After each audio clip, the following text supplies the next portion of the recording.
یہ بچوں سے گزارش ہے ذرا خاموش کرا دیں، جو ساتھ دوسرے بیٹھے ہوئے بڑے انہیں کہیے کہ ان بچوں کو خاموش کرا دیں۔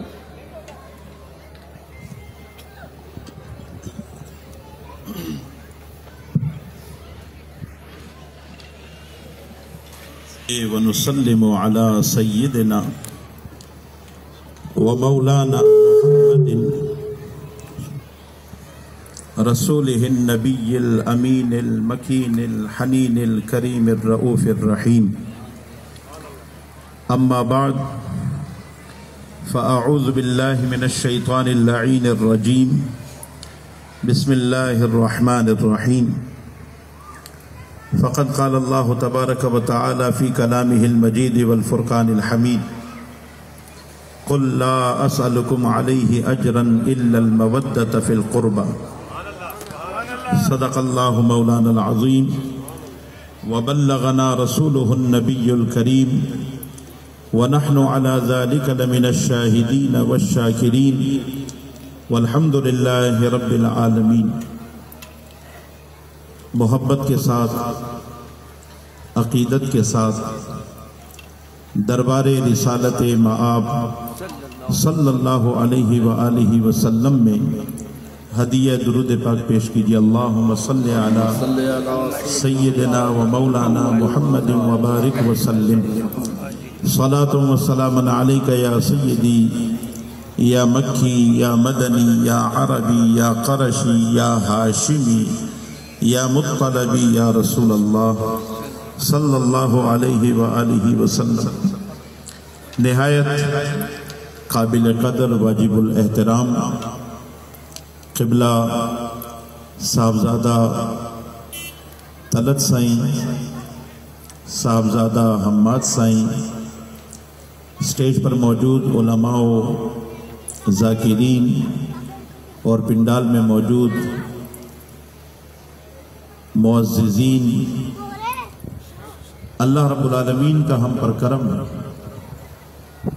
اور ایک نہیں کروڑ ہا کروڑ کرم ہے کہ اللہ رب العالمین نے اس دور فتن میں ہمیں اپنے محبوب اور محبوب کے محبوبوں کے ذکر کے لیے جمع فرمایا ہے۔ اس دور میں لوگ اپنے ماں باپ کی سننے کے لیے تیار نہیں، بولیے، لوگ اپنے ماں باپ کی سننے کے لیے تیار نہیں، لیکن وہ یہاں بیٹھ کر اللہ اور اللہ کے رسول اور رسول کے گھرانے کا ذکر سن رہے ہیں۔ نہ صرف سن رہے ہیں بلکہ اپنی محبت کا، عقیدت کا، جذبات کا، احساسات کا اظہار بھی کر رہے ہیں۔ اللہ رب العالمین اس کا آپ کو اجر عطا کرے، اور ظاہر بات ہے یہ سارا کا سارا فیضان حضور سیدنا گوہر شاہی رحمت اللہ تعالیٰ علیہ کا ہے کہ انہوں نے یہ محبت آپ کے دل میں انڈیلی، آپ کو خوگر بنایا، آپ کو عادی بنایا، آپ کی خوراک بنایا اللہ اور اللہ کے رسول کے ذکر کو۔ اس پر میں آپ کو مبارکباد پیش کرتا ہوں، اور اللہ تعالیٰ اس آستانے کو، اس خانقاہ کو، حضور قبلہ عالم کی آل اولاد کو، آپ کے جملہ متعلقین، متوسلین، محبین، معتقدین، مریدین، اللہ رب العالمین آپ سب کو شاد و آباد رکھے، اس خانقاہ اور آستانے کو اللہ آباد رکھے، اور اللہ تعالیٰ ہمیں عقل دے کہ ہم اس حقیقت کو جلد سے جلد سمجھ جائیں، اور اس کی راہ میں جو رکاوٹیں پیدا کر رہے ہیں اللہ تعالیٰ انہیں عقل سلیم عطا فرمائے۔ قرآن مجید فرقان حمید کی ایک بڑی مشہور آیہ مبارکہ میں نے تلاوت کرنے کا شرف حاصل کیا۔ اللہ رب العالمین نے ارشاد فرمایا، قل، محبوب آپ فرما دیں، لا اسألکم علیہ اجرا، کہ جو کار نبوت اور رسالت، جو بھی میں نے تمہیں اللہ کی معرفت دی، قرآن دیا، اسلام دیا، دین دیا، اور جو اس راہ میں میری قربانیاں ہیں، کاوشیں ہیں، کوششیں ہیں، میں ان پر تم سے کوئی اجر طلب نہیں کرتا، الا المودۃ فی القربى، لیکن اے میری امت، میں تم سے ایک چیز کا طالب ہوں۔